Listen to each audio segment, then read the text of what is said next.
In today's video, I'm speaking about one of the most famous leaders of the Sturmabteilung, SR. Please let me know in the comments if you're also interested in hearing more about persons who were in paramilitary groups, or if I should stick with regular military personalities. With that being said, welcome to German history with a German accent. My name is Wolf, W-O-L-F, just like the animal, and in this video I'm speaking about Ernst Röhm. Don't forget to hit the like and subscribe button if you're enjoying this video. Ernst Julius Günther Röhm was born on November 28th in the year 1887 in the city of Munich. He grew up together with two siblings, a brother and a sister. His family was part of the Lutheran Church and very loyal to the Bavarian monarchy. In the year 1906, Ernst Röhm fulfilled his childhood dream of becoming a soldier by joining the Bavarian army as a Fahnenjunker. Upon completion of war school in Munich, Ernst Röhm was promoted to the rank of Lieutenant in the year 1908 and transferred to the 10th Infantry Regiment König Ludwig. When the First World War broke out, Röhm's regiment served on the Western Theater. In September of 1914, Röhm was wounded by a face shot, which would trouble him for the rest of his life.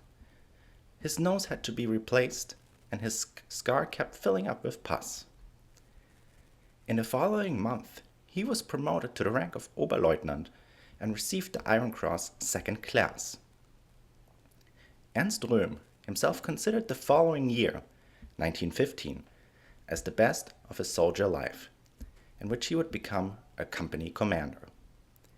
In 1916, during the Battle of Verdun, Ernst Röhm was severely wounded by a grenade and had to spend 6 months in several hospitals, during which time he received the Iron Cross First Class. Before Röhm was cleared for service at the front lines, he spent about half a year in the Bavarian War Ministry. The end of the First World War, he experienced as second General Staff Officer in the 12th Bavarian Infantry Division, ranked as a Hauptmann. After the First World War had ended, Ernst Röhm joined the Freikorps Epp, with whom he participated in the fight against the Bavarian Soviet Republic. He was taken on in the Reichswehr, where he, together with other nationalist officers, formed the Eiserne Faust, or Iron Fist in English. In 1919, Röhm first met Adolf Hitler, whom was working as a spy for the Reichswehr. In the same year, Röhm also joined the German Workers' Party, the DAP, which would ultimately become the NSDAP, the National Socialist German Workers' Party. It was Ernst Röhm whom helped Adolf Hitler to make connections to high-ranking Bavarian officers. As leader of the Munich militia Reichskriegsflagge, he participated in the Hitler Putsch in Munich on November 9, 1923. After the putsch had failed rapidly, Ernst Röhm was tried and convicted for high treason and spent about 5 months in prison. Röhm had left the Reichswehr before the beer hall putsch. Once he was released from prison, Röhm began building the new Frontbahn as an umbrella organization for several illegal groups. The NSDAP and SR, for example, had been outlawed after the Hitler Putsch. The anti-capitalist and revolutionist Röhm became a member of the Reichstag the year 1924. In February 1925, Ernst Röhm received Hitler's orders to build a new SR.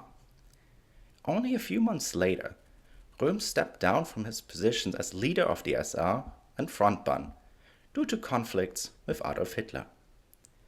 Up until the year 1928, he worked in different merchant jobs and published his autobiography before he took a military advisor position in Bolivia. Ranked as a lieutenant colonel, he became a member of the Bolivian army and led a luxurious life in Bolivia before he returned to Germany in November 1930. Röhm then became the new leader of the SR, although officially Adolf Hitler himself remained the leader of the organization. Ernst Röhm began immediately to build up the SR. Under his leadership, the member count exceeded 3 million in the following 3 years, and he awarded key positions to his old war comrades and other trusted friends. In his dreams of a second National Socialist Revolution, he wished his SR to replace the Reichswehr, which by the way only had 100,000 soldiers under weapons due to the Treaty of Versailles, compared to almost 3 million SA members. He was also seeking for nationalization of land and businesses. Under Röhm's leadership, the SA began to drift away more and more from the NSDAP. Despite the growing differences between him and the German dictator, and even after several campaigns were launched against Röhm due to his homosexuality, Adolf Hitler named Röhm into his cabinet as a minister without portfolio.